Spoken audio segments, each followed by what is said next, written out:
Bonjour à tous, seconde séance de la semaine, toujours sur l'organisation offensive et le sous-principe fixé dans une zone pour se projeter dans une autre.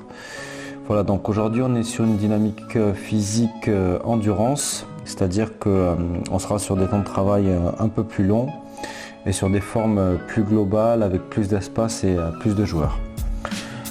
Pour le premier procédé, on va faire un circuit appui-soutien qui va nous servir aussi d'échauffement. Il faisait très frais ce matin.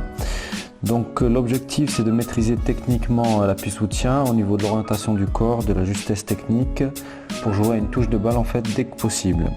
Le but, c'est de faire circuler le ballon sans erreur technique. Au niveau des règles et des consignes, donc il y a 2 ballons au départ et les joueurs doivent observer la circulation de l'autre ballon en fait, pour soit temporiser en contrôlant le ballon ou soit accélérer le jeu pour pas en fait que les 2 ballons soient sur les mêmes joueurs en fait. Soit accélérer le jeu en jouant une touche de balle. Voilà, donc les joueurs, il y a une consigne qui est donnée importante, c'est qu'ils doivent varier les appels au maximum et communiquer verbalement et non verbalement, avec des gestes, avec des mouvements du corps. Donc il doit y avoir un maximum de communication sur ce procédé. Et on part donc sur un temps de jeu de 4 x 4 minutes. Donc on va tourner 4 minutes dans un sens, ensuite 4 minutes dans l'autre, et ainsi de suite. Comme variante, on peut ajouter tout simplement un 3e ballon lorsque ce procédé-là est maîtrisé. Pour le second procédé, on part sur une conservation 8 contre 4 avec toujours cet objectif de fixer dans une zone pour jouer dans une autre. Le but pour les bleus, c'est de conserver le ballon et pour les blancs, c'est de récupérer le ballon et de faire la passe à un coéquipier à l'extérieur du terrain. Voilà, donc il y a 2 équipes de 8 joueurs et toutes les 2 minutes, les 4 taureaux changent. Et évidemment, ensuite, on inverse les rôles. Pour les joueurs en supériorité numérique, il faut jouer au maximum en 3 touches de balle.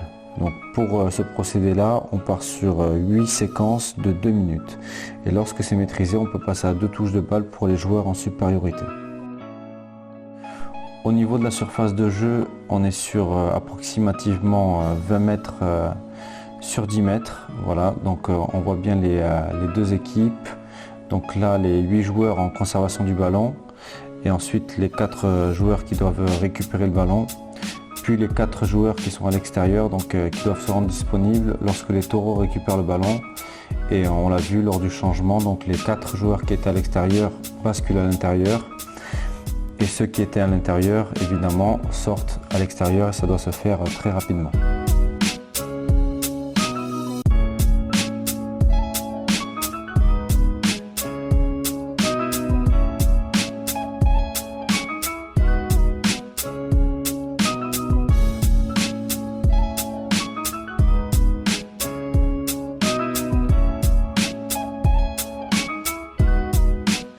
Troisième procédé, un Funinho 6 contre 6 plus 6 jokers. Donc aujourd'hui on a adapté, donc on avait 15 joueurs là à disposition. Donc c'était 55 plus 5 tout simplement. L'objectif il est toujours le même. Donc lorsqu'on a le ballon, évidemment le but c'est de marquer dans un des 2 buts. Donc on a 3 équipes de 5 joueurs, une équipe prend à chaque fois le rôle de joker en fait. C'est-à-dire que vous avez un joker entre les 2 buts du fond, un joker en bas entre les 2 buts et un joker de chaque côté et un joker dans le cœur du jeu. Voilà.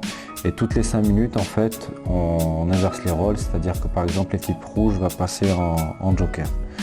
Donc voilà, un jeu de conservation sur une assez grande surface avec un temps de jeu long donc de 5 minutes. Pour aussi, donc, on l'a dit précédemment, travailler sur la dominante endurance.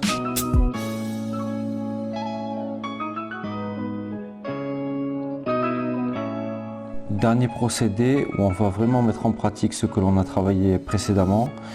C'est une conservation sur demi-terrain à 11 contre 7. Donc ça c'est ce qui était prévu. Aujourd'hui il manque des joueurs, donc ce sera une conservation à 11 contre 5, donc beaucoup plus facile. Le but pour l'équipe en supériorité numérique, c'est de faire 20 passes consécutives pour marquer un point. Et pour l'équipe en infériorité, c'est de récupérer le ballon et de marquer dans les buts. Voilà. Donc on met tout simplement notre 11 en fait sur un demi-terrain et ensuite les taureaux doivent presser ensemble et se projeter très rapidement vers le but lorsqu'ils récupèrent le ballon. Voilà. Donc évidemment plus on augmente le nombre de taureaux, plus c'est difficile. Aujourd'hui, vu qu'on était en manque de joueurs, ce que j'ai fait c'est que j'ai réduit ensuite la surface de jeu pour pouvoir complexifier le procédé. Voilà. Donc on est sur 5 x 3 minutes parce que c'est vraiment très intensif pour les taureaux. Et voilà, donc comme je vous l'ai dit, si vraiment c'est trop facile, soit vous augmentez le nombre de taureaux ou soit vous réduisez la surface de jeu.